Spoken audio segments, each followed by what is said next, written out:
नमस्कार, प्रभा साक्षी के खास कार्यक्रम समय चक्र में आपका स्वागत है। मैं हूं आपके साथ अंकित सिंह और हमेशा की तरह इस कार्यक्रम में मौजूद हैं जाने माने ज्योतिष शास्त्री रोहिताश त्रिवेदी जी। सर, बहुत स्वागत है आपका। कैसे हैं आप? मैं बहुत बढ़िया हूँ अंकित जी, आशा करता हूँ आप और हमारे सभी पाठक बहुत अच्छे होंगे। बिल्कुल, बिल्कुल। सवाल बहुत है और समझ नहीं आ रहा है कहाँ से शुरू करें। खैर, राहुल गांधी को लेकर चर्चाएं लगातार जारी रहती है और मानहानि मुकदमे में उन्हें राहत अब तक नहीं मिली है। तो आने वाला समय राहुल गांधी के लिए कैसा रहने वाला है, ये बड़ा सवाल है। राहुल गांधी के लिए ज्योतिष शास्त्र क्या कह रहा है?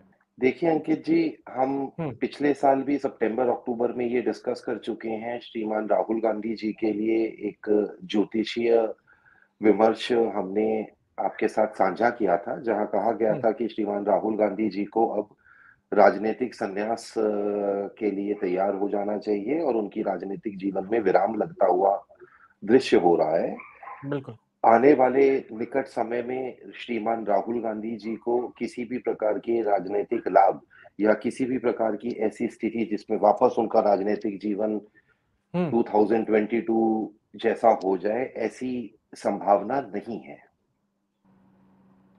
सवाल ये भी है ना सर, सबसे ज्यादा पूछे जा रहे हैं कि 2024 का वो चुनाव लड़ पाएंगे या नहीं लड़ पाएंगे। नहीं नहीं जी, मेरे को तो कांग्रेस पे डाउट है। राहुल गांधी जी तो चुनाव नहीं लड़ पाएंगे। शायद कांग्रेस आई हम्म। आईएनसी भी 2024 का चुनाव अपने वर्तमान प्रारूप में ना लड़े। बिल्कुल। सर, अगले सवाल की ओर बढ़ते हैं और हमने देखा है कि इस तरीके से विपक्षी एकता को लेकर माथापच्ची लगातार जारी है। एक साल बचे हुए हैं आम चुनाव में, लेकिन शरद पवार और ममता बनर्जी पर सबकी निगाहें हैं। नीतीश कुमार एक तरफ कोशिश कर रहे हैं। क्या विपक्षी एकता को लेकर मई का महीना कुछ बड़ा होने वाला है? क्योंकि ऐसे में एक खबर भी आ रही है कि मई में विपक्षी एकता को लेकर एक बड़ी बैठक पटना में आयोजित हो सकती है।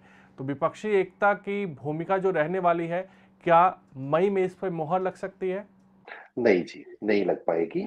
और ये विपक्षी एकता, जैसे हम पहले भी बोल चुके हैं, इस वर्ष के विश्व हम्म। विजय पंचांग में भी इसके ऊपर हमने थोड़ी टिप्पणी करी है। हम्म। ये विपक्षी एकता बीरबल की खेती है, बीरबल की खिचड़ी है। हम्म। ये श्रीमान शरद पवार जी, सुश्री ममता बनर्जी, श्रीमान अरविंद केजरीवाल जी के कारण कभी नहीं बन पाएगी। इसमें हम एक बड़ा नाम भूल गए, वो है श्रीमान अखिलेश यादव जी का। हम्म। तो ये विपक्षी एकता तो मुझे बनते हुए नहीं दिख रही है।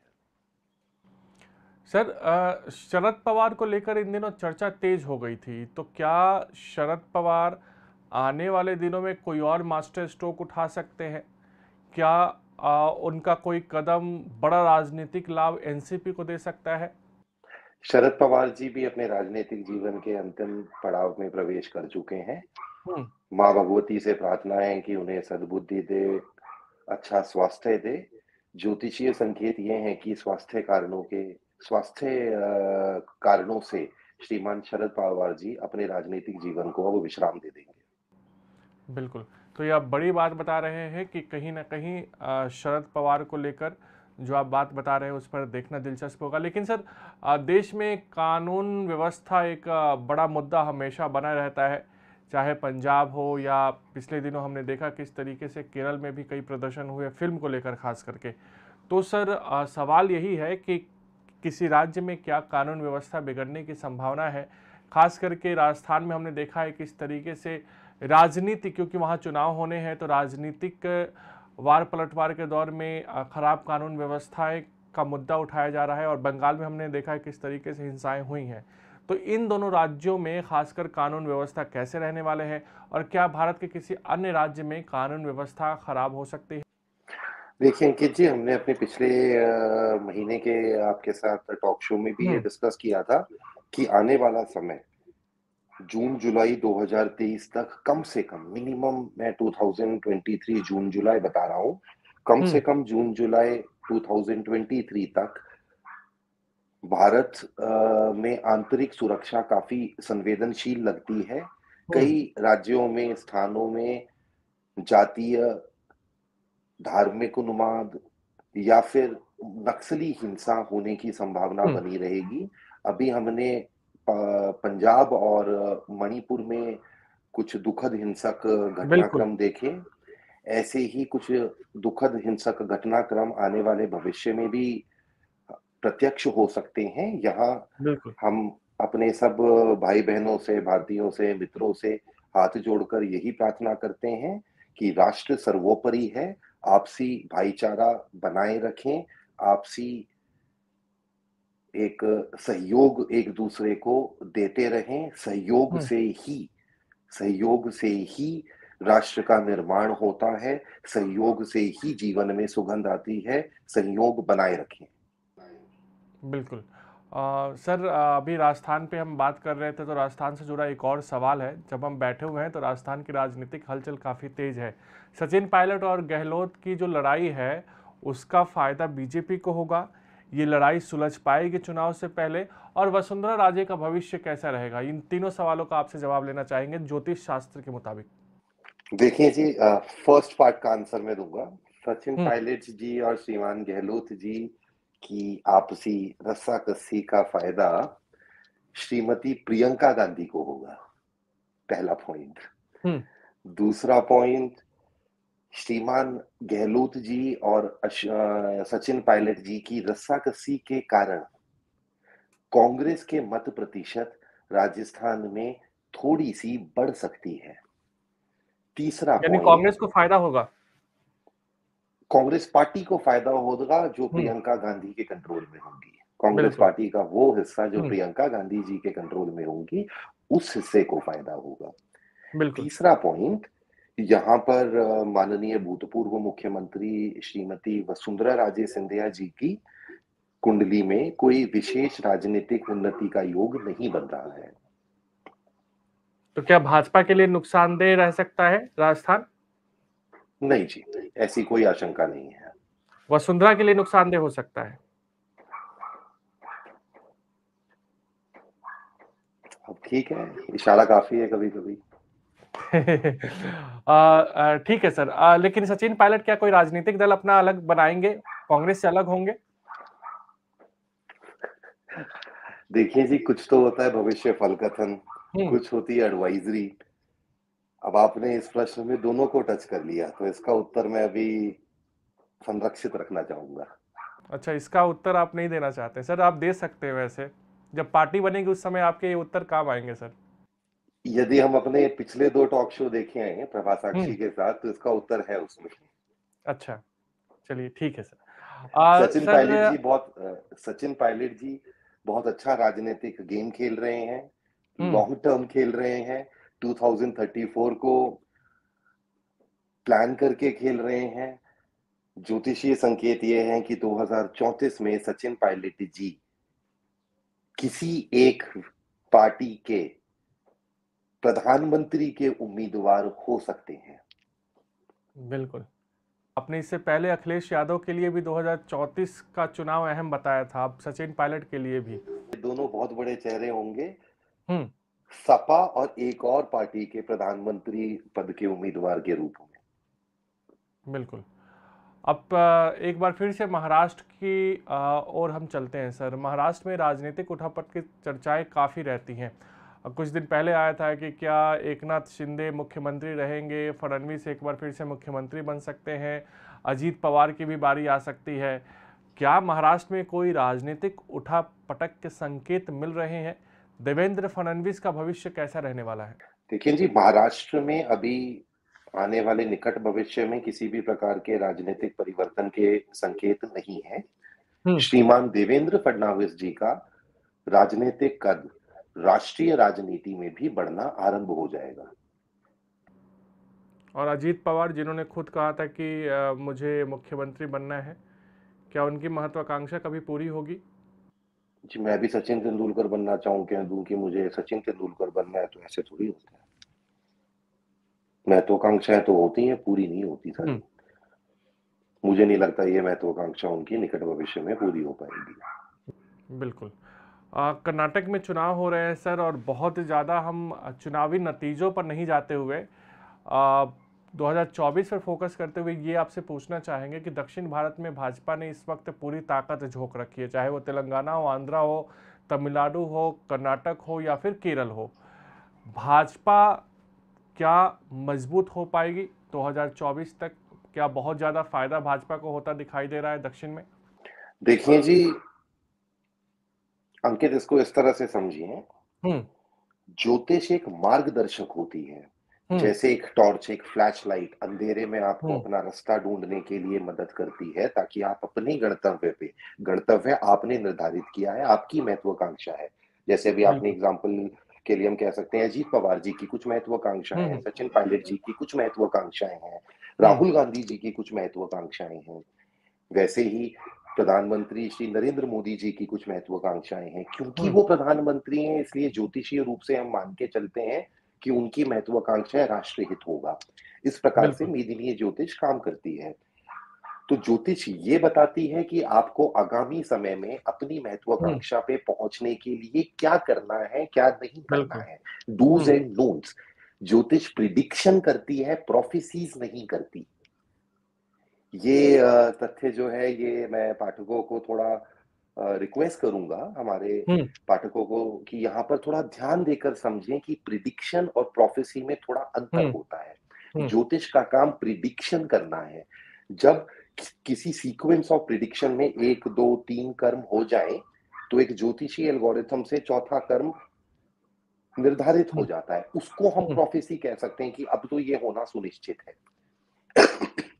इसी प्रकार यदि हम 2024 की बात करें, 2024 के जो संभावित लोकसभा चुनाव हैं, हुँ, उसमें यदि भाजपा पूर्ण रूप से बहुमत प्राप्त करना चाहती है, या हुँ, फिर मैं भाजपा भी नहीं कहता, नहीं तो लोग कह देते हैं कि पंडित जी तो भाजपा समर्थक हैं। देखिए जी, मैं इंडिविजुअल लाइफ में किसी एक पार्टी को हुँ, वोट दे सकता हूँ, इंडिविजुअल लाइफ में किसी एक पार्टी को सपोर्ट कर सकता हूँ, बट व्हेन वी बिल्कुल। Sit down to do astrology we are neutral, absolutely neutral. That is ये एक थंब रूल रिक्वायरमेंट है ज्योतिष की कि हमें कोई भी चश्मा नहीं पहनना है, हमें बिल्कुल न्यूट्रल हुँ, रहना है। ना तो किसी आइडियोलॉजी का, ना ही किसी रिलिजन का, ना ही किसी जाति का, ना ही पेट्रियार्की मैट्रियार्की का, हमें बिल्कुल न्यूट्रल रहना है। तो जब हम इस न्यूट्रल परिप्रेक्ष्य, न्यूट्रल पर्सपेक्टिव से 2024 के संभावित लोकसभा चुनाव की बात करें, तो जो भी पार्टी, भले ही वो भाजपा हो या कोई और पार्टी हो, हुँ, मैं कुछ टॉपिक बता रहा हूँ आपको 4-5, 2-3 मैं इसमें गोपनीय रख दूँगा नाम, और 2-3 कुछ 4-5 अभी आपके साथ साझा करूँगा। हुँ, इनमें से कम 3 या 4, मिनिमम 3 या 4 यदि आगामी 10 महीने में, 12 महीने पे फलीभूत होते हुए दिखे, या ऐसा लगा कि सरकार या कोई पार्टी इस दिशा में सच में काम कर रही है, तो 2024 में पूर्ण बहुमत से सरकार बनना तय है। हुँ, एनआरसी, सीएए,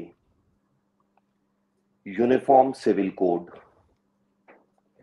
हिंदू मंदिरों के संचालन के लिए एक नवीन धर्मसम्मत प्रणाली का बनाना, हुँ, पाकिस्तानी रूपी समस्या का समाधान, और 1-2 और हैं जो मैं नहीं बोलना चाहूँगा। बिल्कुल। लेकिन सर आपके जो मुद्दे हैं वो किसी एक पार्टी से मिलते-जुलते हैं सर।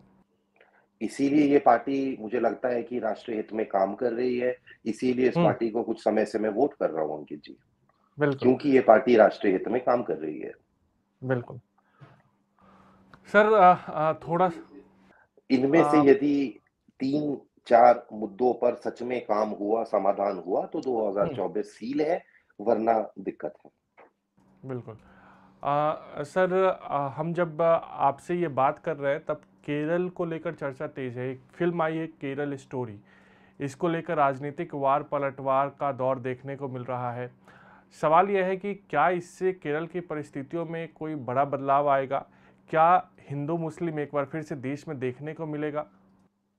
देखिए जी, जो हमारा ये सिनेमा होता है, आर्ट होता है, हुँ, ये कहा जाता है कि ये समाज का ही एक मिरर है। समाज में हुँ, जो परिस्थिति चल रही होती है, उसका एक मिरर है। यदि सिनेमा जगत से, आर्ट से, समाज की में चल रही किसी कुरीति या समाज में चल रही किसी समस्या हुँ, को दिखाया जाए, तो उससे समाज को लाभ ही होता है, क्योंकि हमारा ध्यान उस समस्या की ओर आकर्षित हो जाता है और एक हुँ, कॉग्निटिवली एक सोसाइटी की तरह हम उसे धीरे-धीरे एड्रेस करते हैं। लॉन्ग टर्म सॉल्यूशन होते हैं। रातों-रात, साल 2 साल में कुछ नहीं, पर ये लॉन्ग टर्म सॉल्यूशन होते हैं, लॉन्ग टर्म प्रॉब्लम्स हैं, लॉन्ग टर्म सॉल्यूशन होंगे। इस मूवी या इस प्रकार के किसी भी कारण से भारत में क्या हिंदू-मुस्लिम तनाव होगा? ये तनाव तो भारत में कई दशकों से, आज़ादी से, उससे भी पहले से चला ही आ रहा हुँ, है। यहाँ पर वापस देखिए, मैं फिर से बता रहा हूँ, ज्योतिष मार्गदर्शन करती है। यहाँ पर हम सबको, हिंदू, मुस्लिम, सिख, ईसाई, जैन, बुद्ध, जो भी हमारी मान्यता हो, हम सबको, हम सब भारतीयों को समझना है कि हमें एक अच्छा समाज बनाना है, हमें एक बेहतर समाज बनाना है, हुँ, आपसी भाईचारा बनाकर रखना है, एक ऐसा समाज बनाना है, जहाँ पर हमारी आने वाली जनरेशन्स, हमारे बच्चे, हमारे ग्रैंड किड्स एक हुँ, फर्स्ट वर्ल्ड दुनिया को देख सकें। आपस में लड़ना नहीं है, एक अच्छा समाज बनाना है। अच्छा समाज क्या होता है? जैसा आप अपने बच्चे या अपने पोते-पोतियों के लिए विजुअलाइज़ करते हैं, वो अच्छा समाज होता है।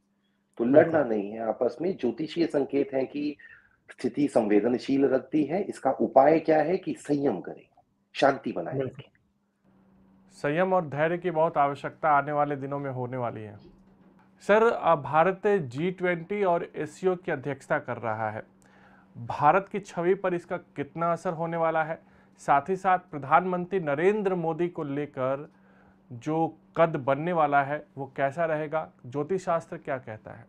देखिए जी, अभी जो G20 का इवेंट होगा, एससीओ का इवेंट हुआ, हमारे पास इसकी हुँ, अध्यक्षता भी है। ये सब हमारी इंटरनेशनल डिप्लोमेसी में एक फेदर इन द कैप का काम करेगा। हुँ, इसके कारण भारत की जियोपॉलिटिकल पोजीशनिंग एकाएक बदल जाए या एकाएक ऊपर-नीचे चली जाए, ऐसा नहीं होगा। G20 की अध्यक्षता से माननीय प्रधानमंत्री जी का जो कद है, वो अंतर्राष्ट्रीय मंच पर बढ़ेगा, पर इस अंतर्राष्ट्रीय मंच पर माननीय प्रधानमंत्री जी के कद का एकाएक और ऊपर हो जाने का कारण केवल G20 की अध्यक्षता नहीं है, इसका कारण कुछ और होगा।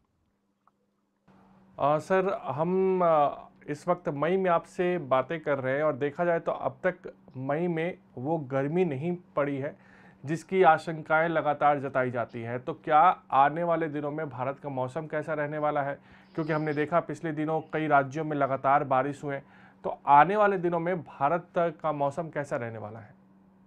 देखिए अंकित जी, आपने बहुत अच्छा एक और तर्कसंगत और जिसे कहते हैं ना नीड ऑफ द आवर वाला एक हुँ, प्रश्न पूछा है।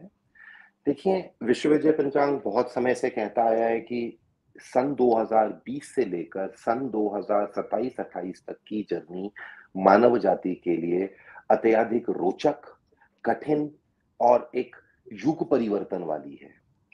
हुँ, 2020 में हमने इस घटना को घटित होते हुए देखा जब पैंडेमिक आया। हुँ, इस हुँ, पूरी जर्नी के अंदर एक हम इसको एक कई अलग-अलग तरीकों से कई फेजेज़ में डिवाइड कर सकते हैं। एक तरीका है इसको गुरु और शनि के गणित से अगर हम इसको फिर कैटेगराइज़ करें, तो मार्च 2020 से मई 2023 तक के बीच का। हुँ, मार्च 2020 में पैंडेमिक शुरू होता है, मई 2023 में डब्ल्यूएचओ ने अभी इसको हुँ, बिल्कुल। कह दिया कि अब ये ग्लोबल हेल्थ हज़ार्ड नहीं है, इमरजेंसी हुँ, नहीं है। ये चैप्टर पूरा हुआ। अब मई 2023 से एक दूसरी श्रृंखला शुरू होती है, एक बड़ा बंडल शुरू होता है जिसका बटरफ्लाई इफ़ेक्ट निकलेगा। पुराना बंडल यहाँ कॉन्ट्रैक्ट हुआ पूरा 2020 से 2023 के बीच में और अब एक नया ब बटरफ्लाई इफ़ेक्ट का बंडल निकलना एक शुरू होगा। इसी श्रृंखला में हमने ये भी कहा है कि 2023 और 24 मानव जाति के लिए सबसे कठिन वर्ष ज्ञात होते हैं। 2020-21 कुछ नहीं था, 22 सीवियर था, 23-24 सबसे सीवियर है। फिर बाद में 25-26 वैसे होंगे जैसे 21, 22, 20 थे। हुँ, 27 आते-आते नॉर्मलसी आएगी, 28 में चीज़ें स्टेबल होंगी थोड़ी। 2023 आते-आते हमने देखा एक तो टर्की में विनाशकारी भूकंप आया। हुँ, उसके बाद हम इसको ज्योतिष में ऋतु व्यय कहते हैं, कि ऋतु का खर्च हो जाना, चला जाना, गायब हो जाना। ग्रीष्म ऋतु आधी से ज़्यादा बिना गर्मी के बीत गई, एक ऋतु व्यय हुआ। ये जो एक पूरी ऋतु का व्यय हो जाना बहुत अशुभ संकेत माना जाता है। इससे खड़ी फसलों को, आने वाली फसलों को गंभीर क्षति पहुँचने का अंदेशा है। हुँ, हमारे और ये मैं भारत के परिप्रेक्ष्य में नहीं बता रहा हूँ, ये एक ग्लोबल फिनोमेना है, ये पूरे विश्व वैश्विक भर है। में वैश्विक है। खेती को गंभीर आघात पहुँचेगा।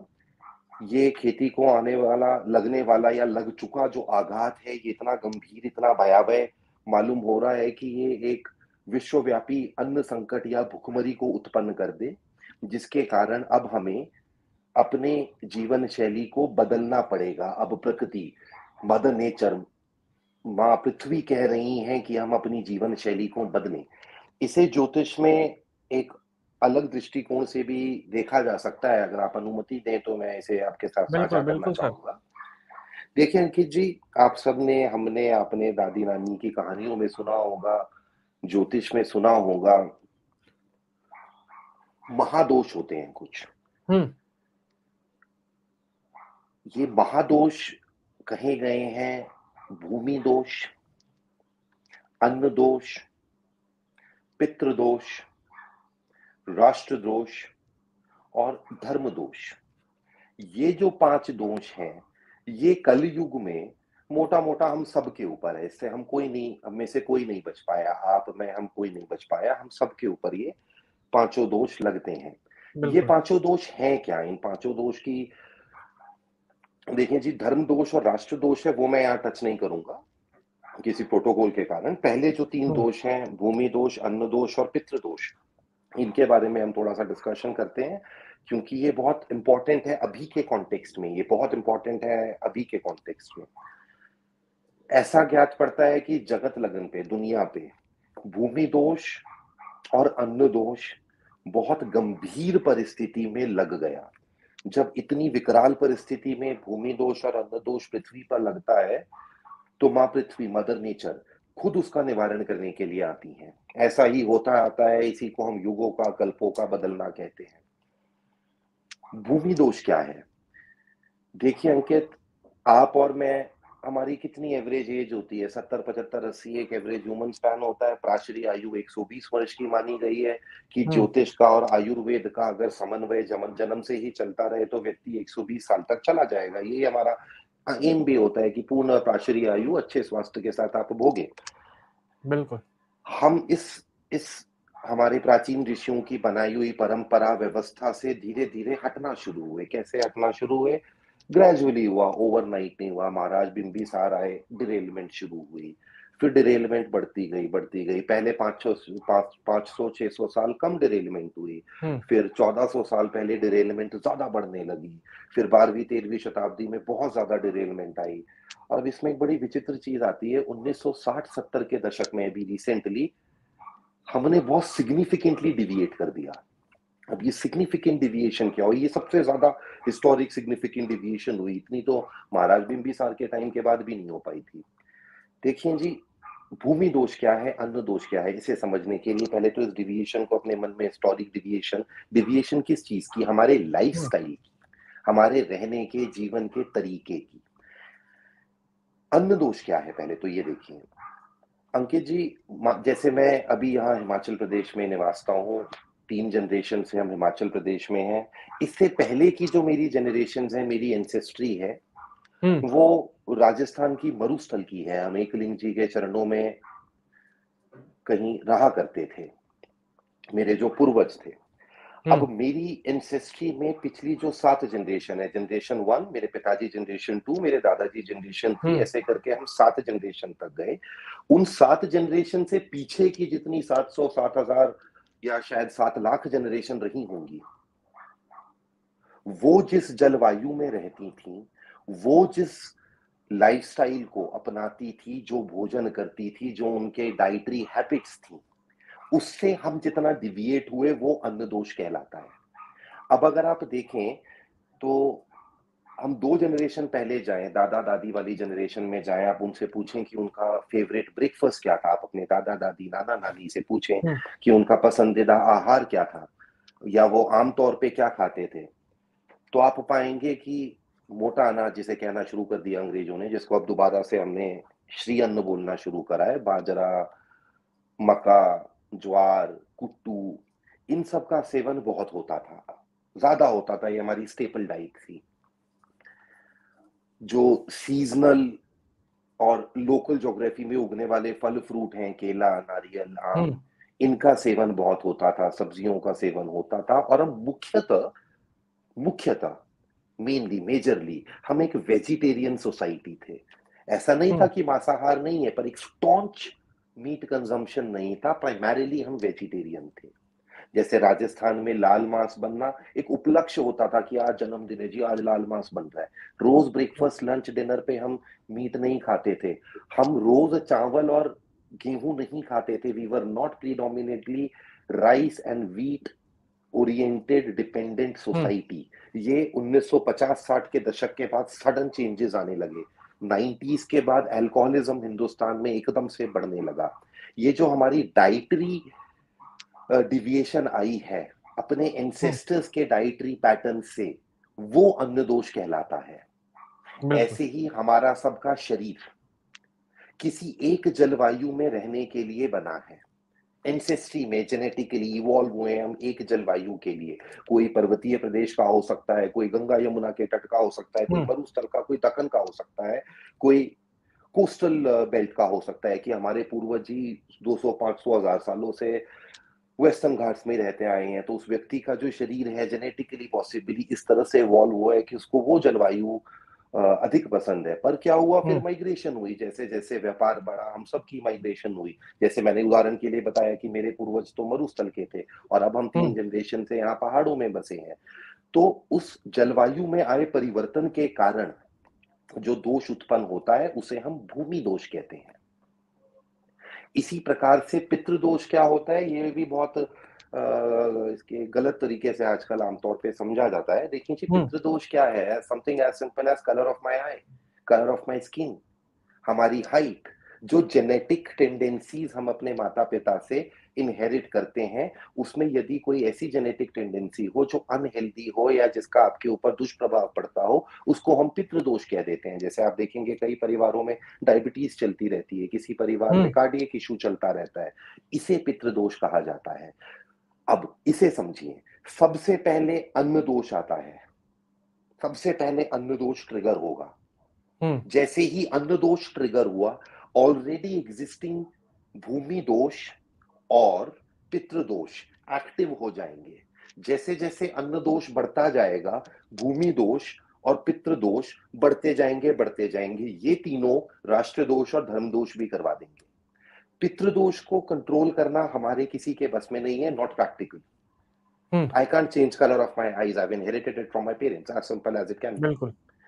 हम इसको कम कर सकते हैं, हम इसे एलिमिनेट नहीं कर सकते, हम इसके अनुकूल अपना जीवन बना सकते हैं। We can manoeuvre around it. Second, भूमि दोष नहीं कम कर सकते। अब वापस अब ऐसा थोड़ी ना कहेंगे कि मान लीजिए कोई परिवार है जो 3 जनरेशन से यूरोप में बसा है कि नहीं जी आप वापस इंडिया आएंगे या मैं वापस मरुस्थल में या फिर मेहरानगढ़ में जाकर अपना व्यवसाय अपना जीवन ढूंढूं। ऐसा हो नहीं पाएगा, संभव नहीं है। पर इसमें एक आसान बात क्या है कि भूमि दोष और पितृदोष दुष्प्रभाव तब देंगे जब अन्न दोष बढ़ जाएगा। और अन्न दोष बिल्कुल। यदि आप थोड़ा सा ध्यान दें, बहुत आसान है कंट्रोल करना, कुछ भी नहीं है। अन्न दोष कंट्रोल करना सबसे आसान काम है। करना क्या है आपने, आप अपने आप सोचें कि आपके पूर्वजों का क्या आहार विहार रहा होगा, क्या खाने पीने का तरीका रहा होगा। क्या वो ब्राउन राइस खाते थे या वो प्रिस्टीन पॉलिश्ड व्हाइट राइस खाते थे? ब्राउन राइस ही खाते होंगे, पॉलिश तो हमने राइस को भी करना शुरू करा। क्या वो रिफाइंड शुगर खाते थे या जैगरी वगैरह खाते थे, गुड़ खाते थे? वो मिठाइयों का सेवन कितना करते थे? रोज मिठाई, चीज, डेयरी प्रोडक्ट खा रहे हैं या मिठाइयों का सेवन भी कभी कभी उपलक्ष्यों में हुआ करता था? वो ज्यादा वेजिटेरियन थे या ज्यादा नॉन वेजिटेरियन थे? थोड़ा इसके ऊपर चिंतन करें। और जो आपको अपने पूर्वजों का 7 जनरेशन पहले का आप अपने आप पता कर पाएंगे, आहार विहार मालूम हो, उसको वापस अपने जीवन में लेकर आए। देखिए जैसे अगर हम दिन में 3 मील खा रहे हैं, ब्रेकफास्ट लंच डिनर, 30 दिन है हुँ, एक महीने में, तो 3 into 30 90 मील हुई। इस 90 मील में से कम 30 35 40 मील्स तो हमारी non rice non wheat based होनी चाहिए, फलाहार बेस्ड होनी चाहिए। क्या ये करना मुश्किल है? बिल्कुल भी मुश्किल नहीं है। आप अगर महीने में 1 दिन का उपवास भी पकड़ लें, उपवास क्या होता है? उपवास एक संस्कृत का शब्द है, जो उप और वास की संधि से बना है। उप का मतलब होता है डेप्यूटी, इन लिeu ऑफ, वास का मतलब होता है लाइफ़स्टाइल, आपका वास कहाँ है, आपका निवास कहाँ है। उपवास का मतलब हुआ कि आप अपने लाइफ़स्टाइल को एक प्रिस्क्राइब्ड फॉर्मेट में जीते हैं 1 दिन के लिए। किससे? व्रत से। व्रत का मतलब होता है डिटर्मिनेशन। मैं हुँ, उपवास करने का व्रत करता हूँ, मैं डिटरमाइन अपने आप को डिटरमाइन करता हूँ कि मैं अपने लाइफ़स्टाइल को इस प्रिस्क्राइब्ड फॉर्मेट पे चेंज करूँगा। ये हुआ उपवास करना। तो आप सबकी अपनी कुंडली में, व्यक्तिगत कुंडली में जो सबसे अशुभ ग्रह है, उसका उपवास करना, उसके वार का उपवास करना शुरू कर दीजिए। फिर जैसे पूर्णिमा, अमावस, एकादशी, हमारे इतने त्योहार आते हैं, आप पंचांग खोलेंगे तो लगभग हर दिन ही कोई ना कोई व्रत, पर्व, उत्सव आपको मिल जाएगा। 2-3 अपनी श्रद्धा, भक्ति, अपने परंपरा के अनुसार आप चूज़ कर लीजिए और उस दिन उपवास करने लगिए। उपवास क्या हुआ? आप अपनी जीवन शैली को बदल रहे हैं। कैसे बदल रहे हैं? वो पूर्वजों के जीवन शैली पे जा रहे हैं, जहाँ बहुत महत्वपूर्ण है, देखिए कि आप समय पर उठें, सनराइज़ पे उठें, एक हेल्दी ब्रेकफ़ास्ट लें, फ्रूट्स, वेजिटेबल, मिलेट्स, श्री अन्न का, एक हेल्दी लंच लें, same fruits, vegetable, dairy product, Shri अन्न का, हेल्दी डिनर लें, सेम फ्रूट्स, वेजिटेबल, फलाहार, डेयरी प्रोडक्ट्स या श्री अन्न, कुट्टू का आटा वगैरह का। ब्रेकफ़ास्ट आपका सूर्योदय के तुरंत बाद हो, आप सूर्योदय पे उठ जाएँ, मिड नून पे आपका लंच हो, सूर्योदय के 1 घंटे के अंदर आपका डिनर हो जाए और सूर्योदय के 3 घंटे के अंदर आप अपने शयन कक्ष में जाकर retire for the day, sleep. बिल्कुल। इससे क्या होगा कि आप अपनी जीवन शैली को किसी अपने बायोलॉजिकल रिदम्स को एक नेचर की क्लॉक के साथ अलाइन कर रही हैं। ये हफ्ते में 7 दिन करना पॉसिबल नहीं होगा because of the lifestyle we are in, we all are trapped in the urban lifestyle, the rat race we all are part of, you are everyone. कम से कम व्रत से किसी एक दिन करें। जब ये व्रत, पर्व, त्योहार होते हैं हमारे, उस दिन करें। इससे क्या होगा कि कम से कम महीने में आपने 6-7 दिन तो रिवर्ट कर दिया अपने एक हुँ, अच्छे, उचित जीवन शैली पे, उससे अन्न दोष कम होएगा। जैसे ही अन्न दोष कम होगा, अपने आप भूमि दोष और पितृ दोष भी थोड़े शांत होना शुरू हो जाते हैं। बिल्कुल। जब ये दोष शांत होएँगे, तो अब जो प्रकृति, माँ प्रकृति करने वाली है, उससे रक्षा हो पाएगी। अन्यथा माँ प्रकृति करेक्शन कर रही है। आने वाला समय प्राकृतिक प्रकोपों की दृष्टि से अति भयावह है। प्रकृति का रौद्र रूप प्रत्यक्ष होगा। श्री विश्व विजय पंचांग में हमने 2 वर्ष पूर्व ये चेतावनी दी थी कि सन 2023-24 में माँ प्रकृति रुद्र रूप धारण कर संहार करती नजर आएंगी। इस संहार से बचना है तो अन्न दोष, भूमि दोष, पितृ दोष को शांत करें, जीवन शैली में परिवर्तन करें। आने वाला बिल्कुल। समय भयावह है, भीषण अन्न संकट पृथ्वी पर प्रत्यक्ष हो रहा है। हुँ। बिल्कुल सर। तो अपने कार्यक्रम में आगे बढ़ते हुए अब थोड़ा-सा अंतर्राष्ट्रीय मुद्दे उठा लेते हैं। तो अभी एससीओ की बैठक में भारत और चीन के विदेश मंत्रियों की मुलाकात हुई थी और इस मुलाकात के बाद ऐसा लगा था कि संबंधों में थोड़ी-सी मिठास ज़रूर आएगी, लेकिन दोनों ओर से अपने-अपने दावे हैं। तो भारत-चीन संबंध क्या सुधरेगा या ऐसे ही तनाव भरा रहने वाला है? अंकित जी, याद होगा, याद तो नहीं होगा, आप और मैं तो 1962 के बाद जन्मे हैं। पढ़ा होगा हिस्ट्री की किताबों में, हिंदी चीनी भाई भाई और पीठ पे छुरा भोंक दिया, हुँ, वही दोबारा होगा। और एक और बिल्कुल। आपको मैं बात बताता हूँ, हम बहुत सालों से कह रहे हैं 1962 का प्रत्युत्तर दिया जाएगा। अब चीन सिकुड़ना शुरू करेगा, भारत और चीन आपस में टकराएंगे। We are conflicting, colliding to be super powers, we are at, बिल्कुल। Astrologically we are headed towards war.